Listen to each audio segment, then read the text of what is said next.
فيلم الجبان والحب، فيلم عربي أنتج عام 1975 وبيعتبر من أجمل وأروع الأفلام في السبعينيات. والفيلم بيحكي قصة مجدي ويلي بيلعب دوره حسن يوسف، شاب من عائلة بسيطة وعنده طموح يصير دكتور.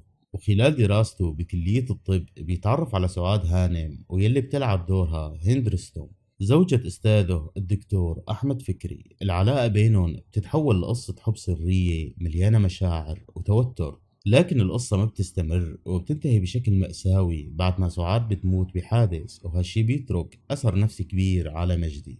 بعد فترة بيتقرب من زميلته الطبيبة سميرة شمس البارودي، ويلي بتساعده بدراسته وبتحاول تدعمه، لكن الظروف بتخونهن وسميرة بتتجوز وبتتركه.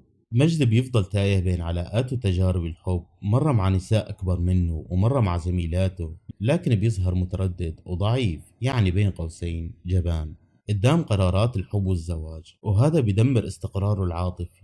والنهاية توضح أنه مجدي ضيع فرص كتيرة بحياته لأنه ما قدر يواجه نفسه ولا يكون شجاع بحبه، فبيضل يتأرجح بين الرغبات والخوف. وبيبان معنى عنوان الفيلم: الجبان والحب.